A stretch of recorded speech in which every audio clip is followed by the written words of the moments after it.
kan all time high, bukan all time high sih, last high 16.400 sebentar lagi kena. Nah, aku sih cukup yakin dari sini biasanya ngelewat sedikit habis itu koreksi. Nah, koreksi kemudian ada rebound perbankan, itu yang punya cash itu bisa trading tuh di perbankan atau mau swing pendek bisa, pendek tapi yang nggak panjang. Yang punya perbankan, wah itu bisa agak dalam tuh koreksinya tuh. Jadi agak sedikit resiko menurutku. Untuk kalian yang masih pegang blue chip, why ini aku kasih lihat pergerakan IHSG kita. Pertama, sebelum aku bahas pattern, target dan lain-lain, kita coba lihat apa dulu yang menjadi penggerak market. Kalian lihat, ini yang di bawah ini bar hijau dan merah. Ini adalah inflow dan outflow daripada foreign. Oke. Agak sedikit berbeda kalau seandainya frekuensi analyzer. Jadi kalau algoritma Stockbit adalah begitu hijau itu ada inflow foreign, begitu merah itu outflow foreign. Nah, kalian lihat yang di bawah ini.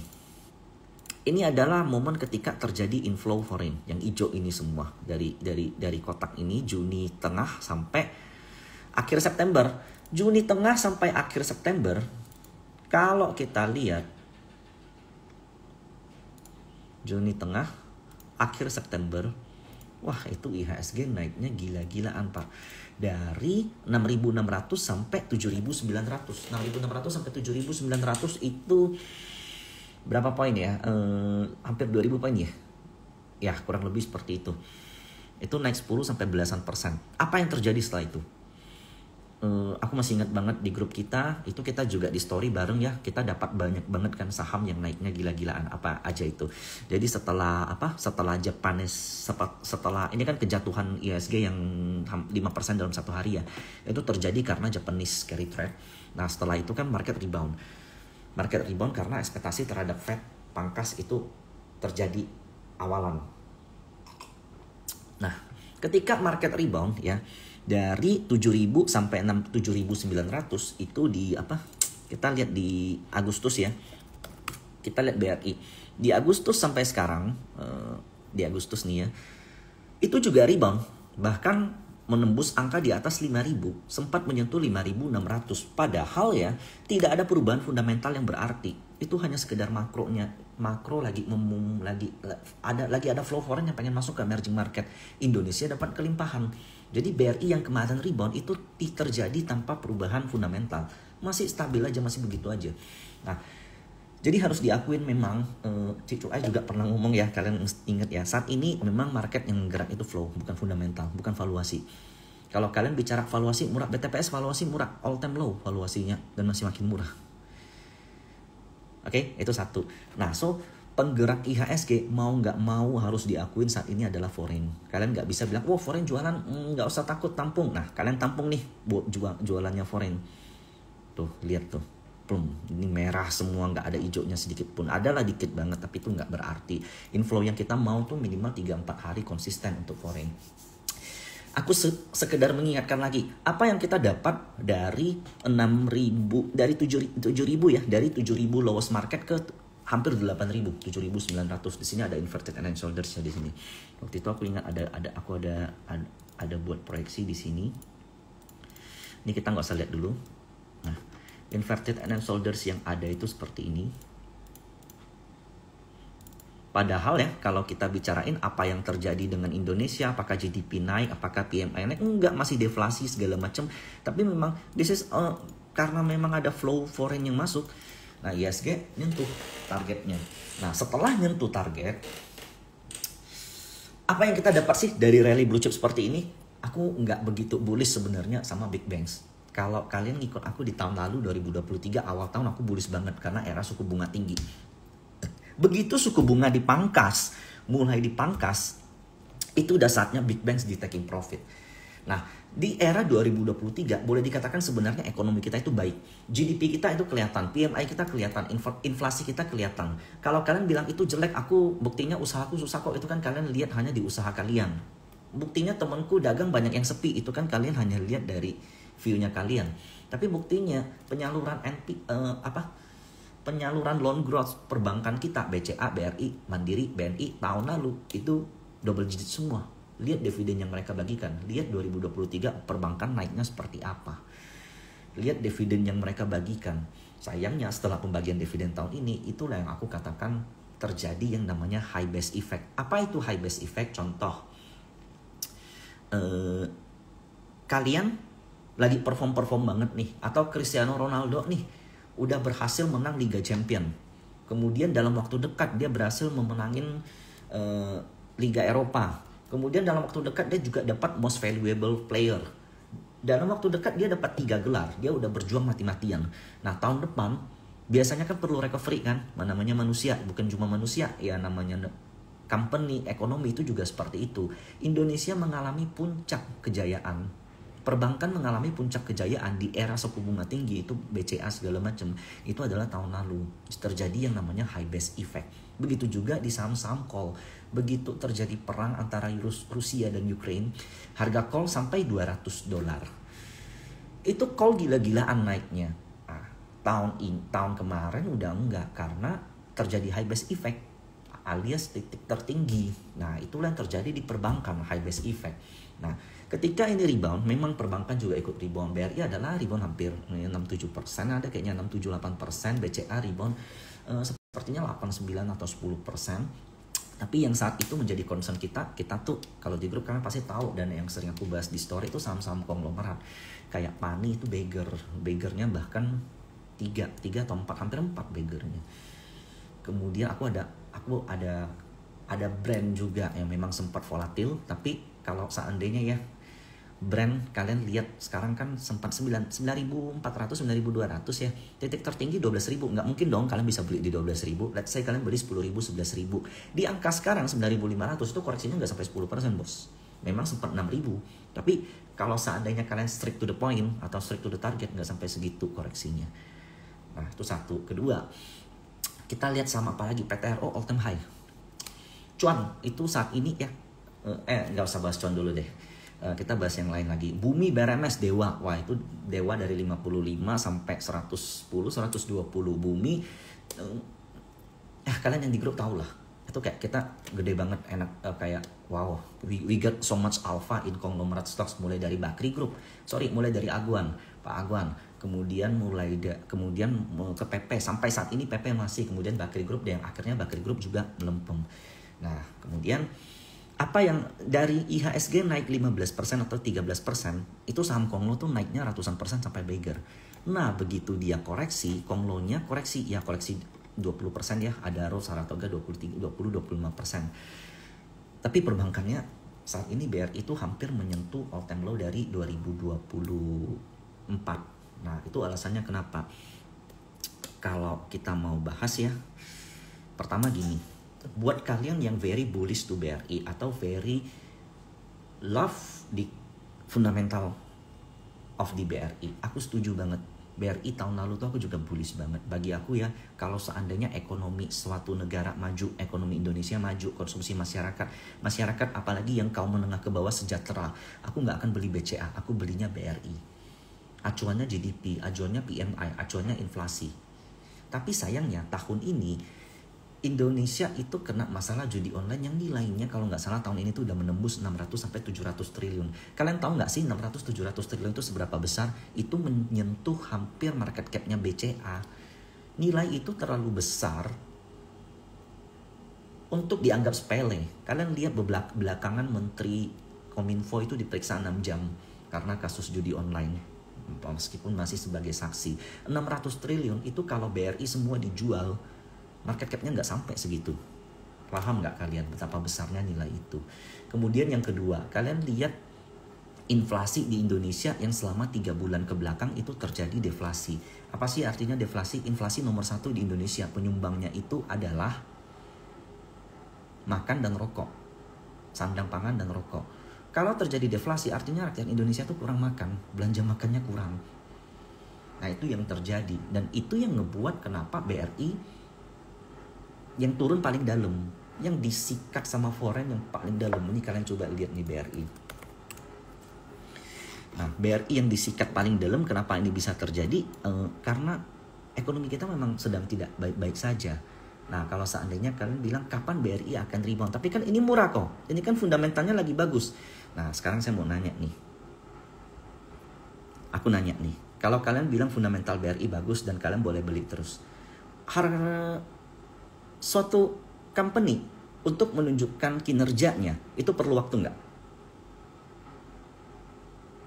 Perlu nggak waktu? Contoh, kalian buka usaha bakso, kalian mau yakinkan sama investor kalian usaha bakso kalian 3 bulan merugi nih, kalian mau nunjukin kalian bisa kasih profit.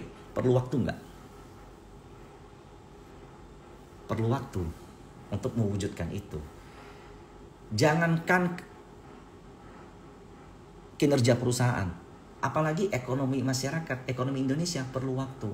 Pak Presiden itu perlu melakukan kebijakan-kebijakan yang which is menurut saya sebenarnya itu baik.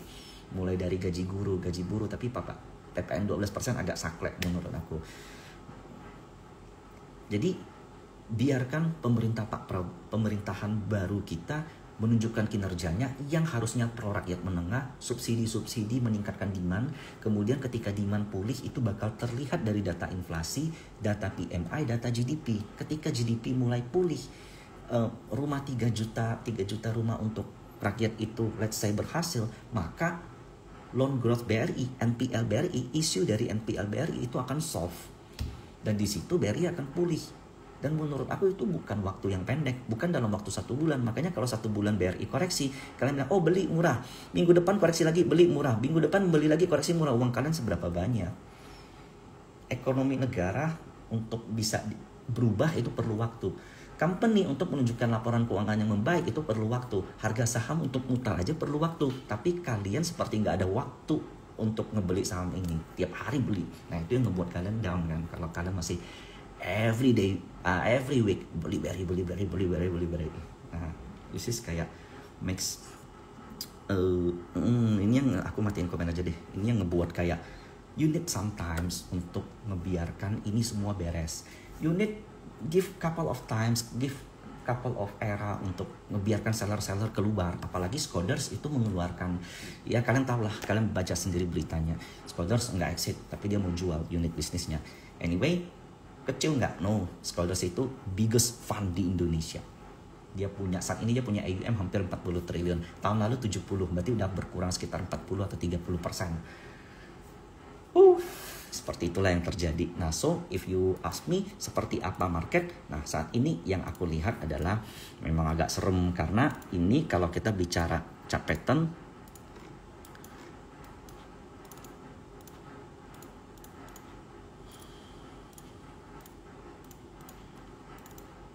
IHSG itu ada head and shoulders. Nah, cuman ini udah confirm atau belum, masih so-so lah ya. Bisa dikatakan confirm kalau dia nggak ngejauhin titik ini atau 6980 lah. Saat ini kan masih so-so nih. Masih menurut aku sih ya dalam waktu minggu depan itu mestinya minimal ada rebound dulu lah. Ada technical rebound ke gap yang di atas ini. Cuman kalau kita bicara target IHSG koreksi, nah itu bisa 6600.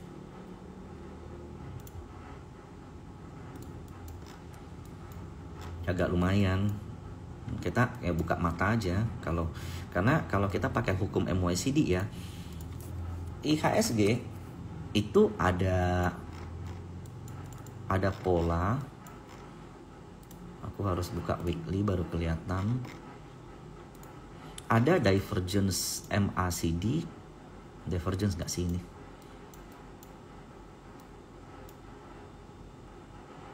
Ya masuk divergence ya.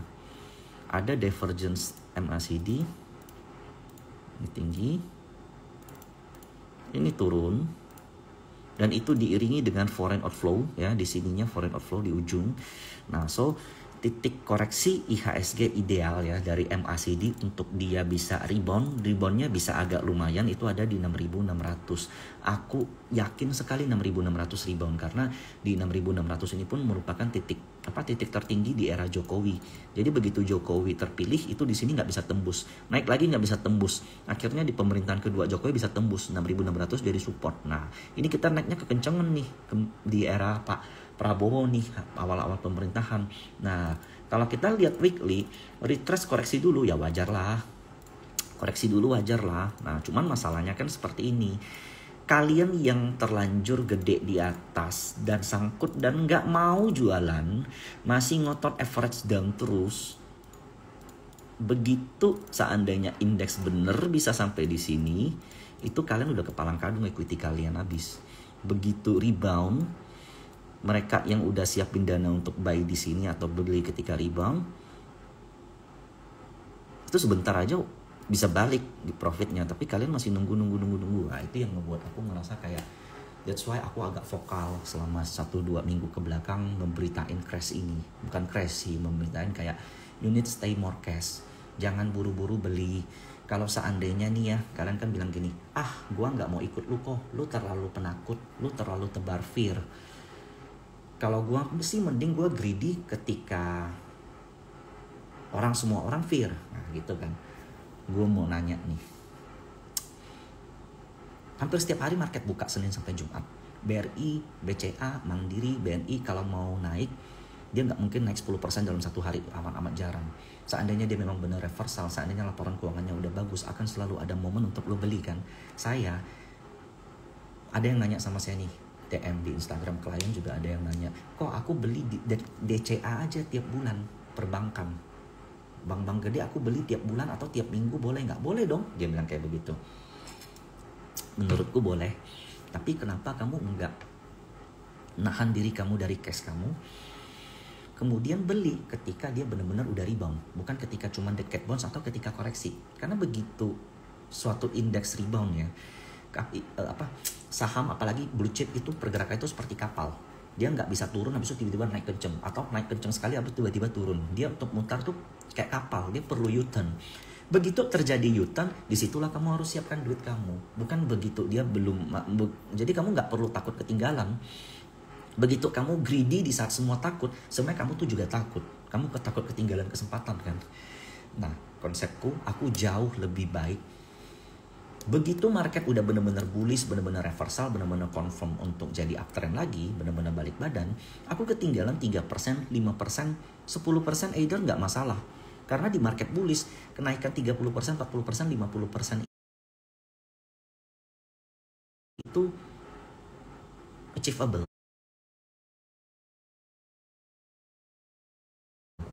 Jadi lebih baik aku ketinggalan 3, 5, 10%. Tapi confirm daripada aku dapat potensial loss yang lebih, floating loss yang lebih dalam di market bearish kan. Nah, itu aku punya konsep. That's why achievement menurut aku ya, kalau seandainya market koreksi, achievement itu bukan ketika kamu justru berani beli ketika market koreksi. Achievement itu justru ketika kamu berani stay cash di saat market koreksi. Kamu mampu ngelihat saham minus 5%, padahal itu saham incaran kamu, tapi kamu nggak beli. Atau kamu belinya dikit doang. Nah, itu yang terjadi. Karena kita lihat kayak market is koreksi. Aku juga masih fail di Saratoga. Tapi honestly sih aku udah kasih stop loss, cuma banyak yang gak mau pakai. Tapi ya itu kembali ke diri masing-masing ya. Aku bahas lagi nih. Oke, jadi kita udah bahas nih. Kayak BCA, coba lihat. Aku ngelihat BCA pergerakannya mirip dengan indeks kita. Ya, IHSG itu sama dengan BCA. Masih nggak sama dengan brand ya, lebih ke mirip BCA. Nah, kalian lihat ini juga ada head and shoulders. Tapi biasanya head and shoulders kayak begini tuh nggak sampai target. Biasa setengah target tuh udah rebound duluan. Nah, BCA kalau aku tarik weekly ke panjang ke belakang ya, dari COVID 2020. Ini COVID 2020 titik terdalam nih. Kita tarik channeling uptrend untuk BCA.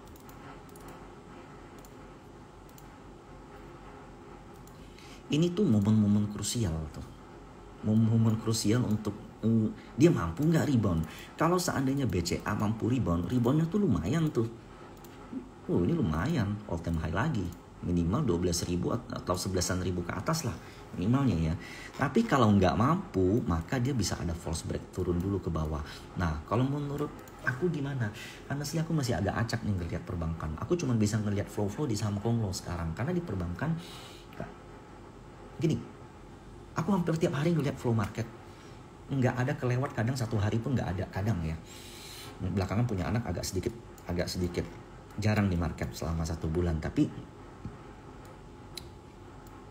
mulai dari COVID sampai sekarang, flow di market, di perbankan, kalau seandainya memang benar-benar bagus tuh kelihatan banget. Dan itu aku bakal dengan what said buy. Kayak Daripada kalian simpan uang di bank, udah beli perbankannya aja deh, beli sahamnya aja deh. Tapi kalau ini, kalau kalian tahu ya, kalau kalian yang biasa ngelihat flow tiap hari, mungkin kalian biasa ngelihat running trade tiap hari, pasti serem, ya enggak? Kalian yang biasa ngelihat running trade, serem nggak? Kalian yang biasa ngebaca blogsum, serem nggak kalau ngelihat perbankan? Nah, kalian nilai sendiri deh. Tuh, YP, SQ, PD, XL, SA. Ini BCA ya. YP itu Mirai, SQ itu BCA Sekuritas, PD itu Ipon, XL itu Stockbit, XA itu Ajaib, LJ itu Trimegah, XC itu XC Ajaib, XA itu NH Korindo, kebalik. GR itu Panin, NI itu BNI Sekuritas, OD itu OD BRI Sekuritas, NI BNI Sekuritas. Sellernya ZP, CC, BK, TPMG, dan ini aku belum tarik satu ke belakang nih, tarik ke belakang plum. KZ itu udah jual 5 triliun sama AK dan BK. Penampungnya semua retail. Nah, itu alasan kayak ya it's better aku nunggu retailnya cut loss atau asingnya keluar. Bukan retailnya cut loss sih, asingnya keluar sampai habis. Kapan kita nggak tahu. Kita nggak tahu. Kalau menurutku mereka bakal lihat indikator ekonomi, mereka bakal lihat gaya kebijakan, gaya komunikasi Pak Prabowo. Yang itu kalian tahu sendiri. Jadi sekarang kalau kalian nanya aku BCA kemana, BRI kemana, indeks kemana, aku lebih ke kayak aku tutup deh ngelihat saham, nggak lihat dulu deh. Aku ngelihat kondisi ekonomi Indonesia dulu deh. It's better, kayak itu just more wise gitu, daripada kalau seandainya kalian mau trading, daripada kalian beli tiap koreksi, it's better kalian pegang cash. Kalau memang lagi pengen trading, lihatlah saham-saham yang flow-nya tiap hari ada. Aku kasih contoh nih. Banyak yang ketawain aku ketika aku bullish di brand.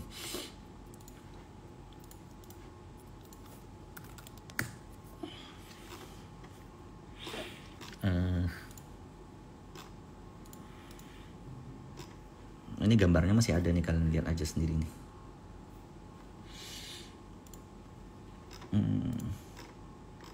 Di Stockbit, karena banyak banget haters brand, itu aku di 3 Oktober kalian boleh cari deh siapa yang duluan ngebulisin brand. Itu sebenarnya aku mau buat 8.000, cuman ya biar 8.000 biar kena deh. Karena begitu ada berita OJK periksa transaksi brand segala macam, itu semua prediksi brand ke 5.000, ada yang 3.000, ada yang 1.000, ada yang bilang brand lebih baik keluar dari IHSG karena menjadi beban IHSG. Sekarang yang jadi beban IHSG siapa? Big Bang atau brand? Nah, aku buat tuh bullish prediction brand 8.000, itu yang like 200 orang. Terus aku beli nggak? Ya kalian tahu sendiri, aku beli apa enggak. Dan itu di grup juga aku update terus, kayak I need to give you know gitu loh, kayak asal kayak ini memang saat ini memang you need to open your eyes. Ada saatnya semua, belum ada saatnya giliran naiknya gitu. Nah, brand ini dari sini tuh udah kelihatan tuh inverted head and shoulders tuh. Di sini nih. Tuh, di sini tuh udah kelihatan inverted head and shoulders. Dan apa yang terjadi dengan pola pattern brand? Nah, inverted head and shoulders-nya kejadian. Lu sendiri beli nggak kok? Aduh, kayak gini deh, aku nggak usah ngeliat portoku dulu deh.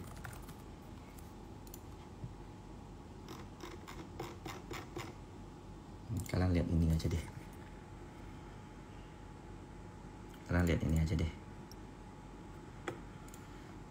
Bayangkan kalau seandainya kita masih kaku gitu terhadap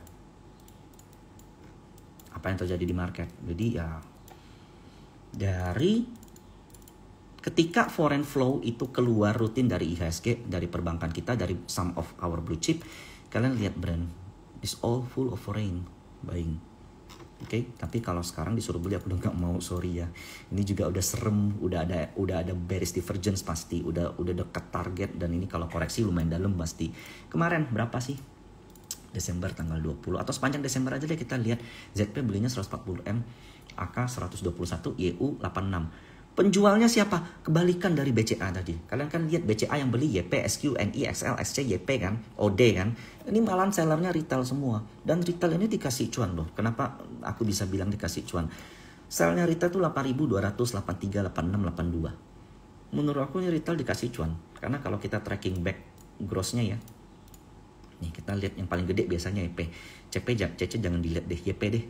8338 ya YP. Selnya berapa sih? masih rugi sih. Tapi ini XL deh, kita coba lihat 8295. 8253. Aduh. PD 81. Ini PD-nya aja con nih. 8150, 8248. Ini retail tuh kayak ya at least nggak dibuat rugi dalam lah gitu. Kebalikan. Jadi mungkin tahun depan aku bakal balik bullish ke perbankan, tapi ya aku mesti ngelihat kondisi ekonomi dulu. Nah gitu. Nah ini PTRO, salah satu our bullish stocks kita. PTRO kemarin kalian lihat ya, SQ-nya beli sendiri single buyer 18M, semua seller dimakan sama dia. Average mereka 27423, closing 27500 loh. Bayangkan kalau besok koreksi, mana nggak gemeter 18M. Gue kalau beli 18M gemeter pasti. Ya aku, tapi saya nggak tahu ini 18M harusnya uang sedikit buat mereka ya. Nah SS Supra Sekuritas, nah ini menarik nih menurutku, karena gitulah buat kalian yang tahu sendirilah. Bagiku PTRO quite good, 30.000 ke atas. Kemarin waktu live sama Sukor aku masih prediksi ISG masih bisa lah naik sedikit, ternyata gagal tuh. Tapi di viewku perbankan nggak bisa kemana-mana, that's right ya, malahan turun. Nah kemudian saham Konglok naik. Nah kalian lihat deh saham Konglok begitu market koreksi gimana. Ini cuan, I really love cuan karena dia berhasil break titik tertinggi. Anakku nangis. Mungkin aku sebentar lagi bakal off ya. Kalau kita lihat dari cuan ini, pola ascending triangle udah break. Kemudian kita lihat kemarin yang beli siapa. Kalian lihat sendiri. Jadi acuanku tuh selalu ini. Kalau seandainya ini jelek ya, aku sebulis-bulis apapun sama satu saham, aku bakal balik badan kabur. Jadi kayak, kok dulu kan lu suka banget sama brand, sekarang kok benci? Ya karena memang udah jelek. Tapi sorry, sampai sekarang masih belum jelek. Jadi buat kalian yang mungkin 11.000 orang apa 12.000 orang di grup, tau lah saham kita apa aja. Di saat market jelek apa aja yang main bener nggak? Nah banyak yang nanya sama saya PANI itu. PANI itu gimana kok? Nah menurutku ya, ini PANI sideways gedenya itu memang kayak ada perang buyer dan seller lah. Menurutku kemarin ketika berita Skoders mau keluar ya, itu memang ada foreign yang keluar. Dan seller-seller kemarin tuh selama 1 bulan memang agak kakap nih, LG, AO, RF, NI. Tapi yang beli juga lumayan, AKBK. BK-nya nyangkut loh 18.600, AK-nya juga dibuat nyangkut. XL baru ikutan. Nah, sampai RF lumayan balik buyback lagi, itu menurutku oke. Tapi kalau kita lihat ya, dari 5 Desember sampai sekarang, itu foreign udah mulai aktif di PANI. Jadi biarkan aja dia sideways dulu, naik turun. Menurutku titik terbatam PANI itu 12.000, di titik yang inilah 12.500 tuh acuan bearish dia ya. Selama masih di atas 12.500 itu masih bullish. FYI ya, for your information, target PANI untuk MSCI itu jauh di atas ini, nembus angka ini nih. Angka 20.000 tuh untuk sekarang dengan free float sekarang, transaksi sekarang 20.000 even nggak bisa masuk MSCI. Dan bayangkan kalian punya emiten, asetnya jelas ada, tanahnya ada, rame lagi tempatnya, sahamnya udah dinaikin capek-capek, oke kena gugatan. Kemudian itu apakah membuat aku takut mundur dan biarkan saham ini jatuh, kemudian lepas dari targetku MSCI yang mungkin nggak lama lagi sampai, just think clear aja lah gitu. Sementara kalau kita di perbankan saat ini musuh kita tuh terlalu besar, musuhnya foreign, musuhnya ekonomi Indonesia, dan masih adaptasi antara kebijakan Pak Prabowo dengan kita. Nah so sebenarnya 1-2 bulan ke belakang, 1-2 bulan ke belakang tuh portoku minus, nggak ada naik-naiknya, sempat minus 4%-an tapi kebantu sama Komno Stocks jadi minus 1%-an. Nah sayangnya PANI koreksi, kalau PANI nggak koreksi harusnya plus. Nah tapi menurutku dengan aku berhasil ya kabur dari saham, kayak kabur dari view bullishku di perbankan, ya itu kebantu. Nah Adaro juga bagiku menarik karena kemarin kan sideways foreign-nya gitu-gitu aja, tapi yang beli dari bottom ya 3 Desember kita lihat sampai sekarang tuh KI tuh belinya 390 M. Kita kan tahu KI mestinya memang dekat juga dengan ini ya, dengan saham-saham Adaro ya, dengan gengnya Pak Boy. Ada rumor yang mengatakan Adaro itu owner buyback. Jadi begitu dia IPO ID, Adaro kan banyak duit tuh, 3 triliun lebih. Ini kalau aku lihat di market dia belinya baru 500 M, nggak ada even setengah duitnya kepake. Dan kalau kita bilang apakah mungkin ya Adaro itu bakal keluar dari MSCI kalau dia di bawah 1200 atau 1000, aku lupa hitungannya tapi kurang lebih segitu. Nah bayangkan kalau seandainya Adaro keluar dari MSCI, makin dalam kayak Unilever keluar dari MSCI, mau tuh kalian lihat jadinya apa, BTPS keluar dari indeks jadinya apa, kalian lihat. Nah itu yang ngebuat aku merasa bahwa Adaro ternyata owner nggak diem, owner masih pakai duit cashnya untuk ngejaga ini saham. Modal owner 2324.25. Jadi Adaro saat ini ya, karena dia kan tergolong blue chip, tergolong saham yang common, yang bergerak dengan indeks, makanya dia nggak kemana-mana, wajar. Nah Saratoga juga sebenarnya yang cuan paling sisi, yang paling cuan sebenarnya tuh Saratoga, karena dia nanti juga dapat dividen dari AAI. Sayangnya ya indeksnya begini. Indeksnya begini, mau gimana? Aku kemarin di grup sempat fail loh di sini. Aku sempat bullish di sini, stop loss di sini.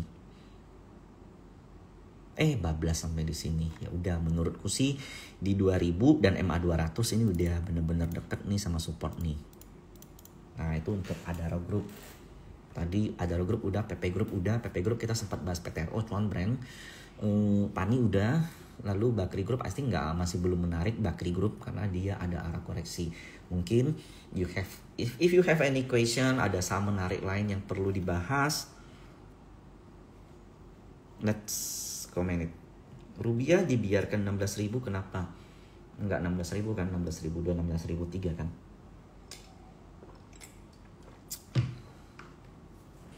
Jadi kalau seandainya kalian over bullish sama market, aku setuju ada momennya, tapi jangan tiap hari beli karena uang kita kan terbatas. Kecuali kita kayak fund manager ya, tiap bulan ada aja dapat orang yang nabung untuk beli saham, atau mungkin tiap bulan kita bisa dapat equity yang gede banget yang bisa rutin nabung gitu. Menurutku mindsetnya harus diperbaiki tuh. Lebih enak loh cuan bareng-bareng ketika market bullish. Aku tuh suka banget loh ngelihat influencer lain ngepost followernya cuan, ngelihat influencer lain ngepost klien dia cuan, ngelihat influencer ngepost membernya cuan. Aku seneng banget. Apalagi market bullish semuanya cuan, aku seneng. Sementara banyak orang lain yang bullish, cuman segitu kayak kalau market bearish ya udah, better lu cash daripada lu maksa tapi loss gitu loh. Aku seorang empat. Kalian begitu datang ngomong sama aku, nggak perlu panjang lebar, aku bisa ngerasain kalian punya emosi, feeling. Aku nggak tahu ini gift apa yang aku dapat, antara gift atau antara gift atau hal yang justru nyusahin aku sih. Tapi I know your emotion, I know your feelings so well. Sampai kapan market kayak begini menjenuhkan sampai akhir tahun 2000? Tadi saya udah cerita panjang lebar. We still need a lot of confirmation. Saat ini memang harus akuin yang paling dalam itu memang Indonesia dibanding yang lain. China udah rebound kemana-mana, Malaysia stagnan aja, India good. Kita perlu GDP di atas 5%, gaya pemerintahan Pak Prabowo yang diterima sama asing. Itu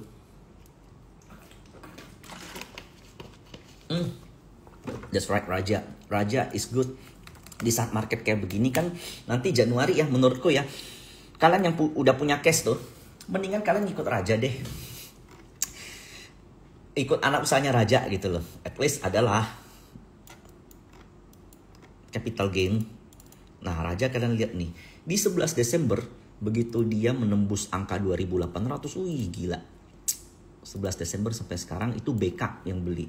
Sayangnya memang ada lokalan yang keluar, tapi berhubung di ini mendekati mendekati corporate action dia mau IPO, menurutku ada seller ya wajar. Targetku Raja sebenarnya 3.000. Mestinya kalian tahu ya di grup ya nggak sih?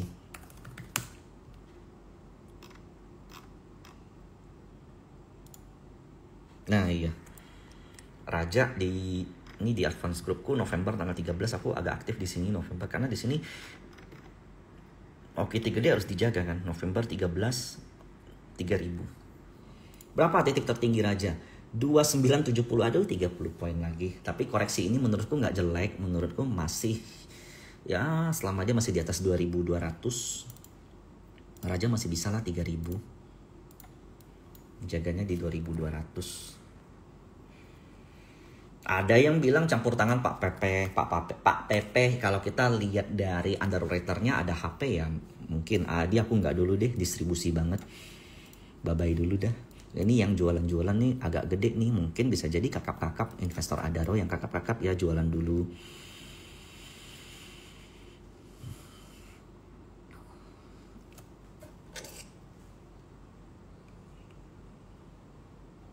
BRMS Bumi tahun depan tuh masih menarik. JHD aku skip deh. Coba kita lihat Bumi ya. Nah ini udah, sorry to say nih, udah head and shoulders nih, head and shoulders. Target koreksinya cepet dulu lah ya, nggak sampai cepet sih, 110 sampai 100 deh. Nah, dengan kalian making a trading plan, ya aku coba bantu ya. Kalian punya equity berapa? Mau masukin berapa? 10 juta, 20 juta, 100 juta, 50 juta, mau berapa? 10 juta aja dah, yang relate aja lah ya, yang kecil aja ya, 10 juta ya. Oke. Bagi aku, Bumi 110 sampai 100 itu menarik. Kenapa? Kita coba lihat ya. Foreign flow di Bumi dari 3 akhir Oktober sampai sekarang,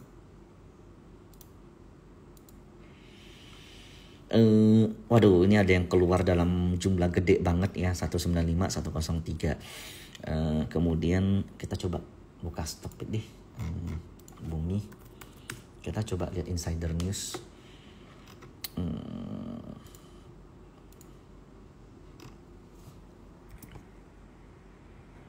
Ini yang bikin Bumi koreksi itu ini, karena CIC atau MRL ya.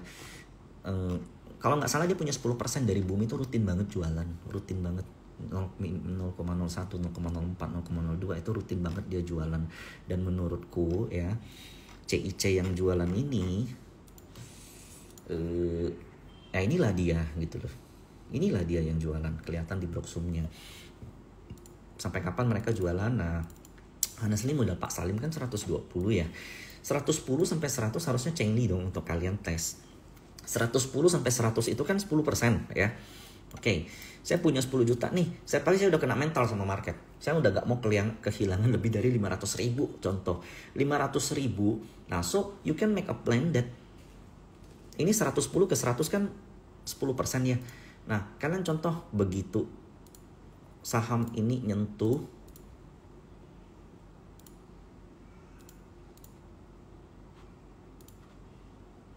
harga saham Bumi nyentuh 110, kalian masuk contoh 500.000. Kemudian di 106 kalian masuk lagi 1 juta. Kemudian di 104 deh kalian masuk 2 juta.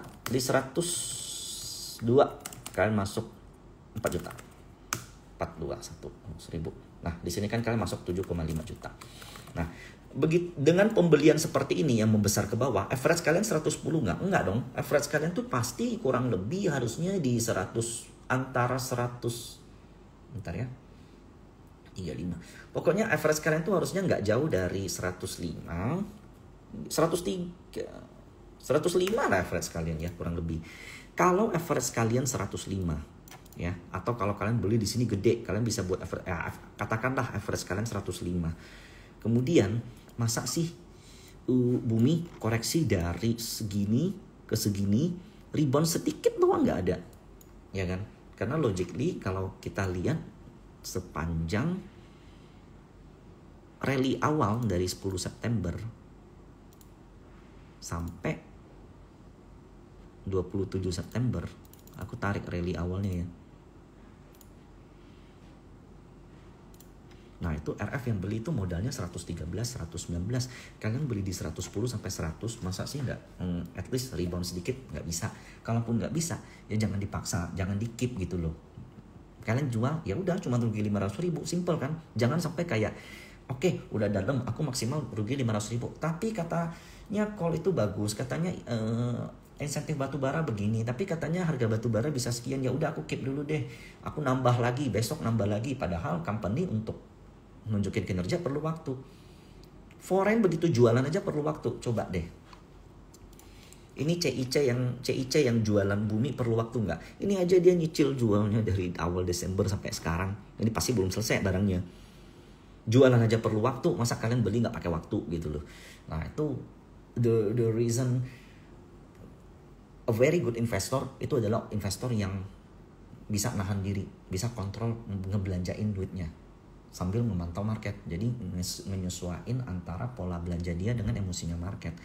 Bukan yang tiap koreksi beli. Tadi BRI udah dibahas di awal-awal. Nah sisanya I think just maybe you need to stay away, kayak more do wait and see, lebih banyak observasi di market. Kamu momen inilah kalian belajar. Kalau kalian tiap turun beli bukannya belajar, kena mental, uang hilang lagi.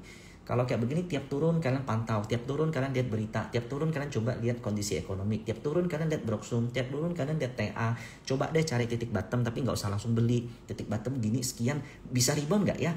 Kalau ternyata berhasil bisa rebound, coba analisa lebih lanjut. Kalau ternyata gagal, oh ya udah, coba cari lagi lebih bawah. Bayangkan kalau tiap koreksi kalian beli tapi turun masih nggak mau cut loss lagi, didiemin lagi, ujung-ujung equity habis kan. Sometimes ketika kita cut loss itu artinya kita lagi mempersiapkan cash kita untuk ngebeli di harga yang lebih murah. Nah, contoh Alphard harga 1,2 M, kalian beli plug 1 M second, kalian rencana jual 1,1 tapi ternyata gagal. Ya udah kalian cut loss di 950, kalian beli lagi di 700. Di 700 kalau balik ke 1 M, itu cuannya berlipat. Tapi kalau seandainya kalian beli di 1 M, kalian diemin sampai 700, itu udah gemeteran. Naik lagi ke 1 M, kalian cuma impas. Nah itu yang selalu terjadi di mindset yang salah. Nah jadi di market jelek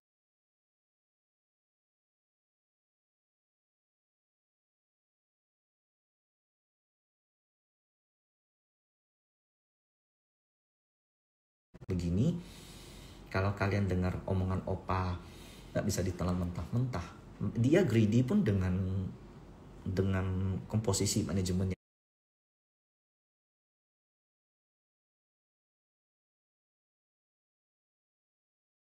bener, dia greedy pun dengan timing yang pas.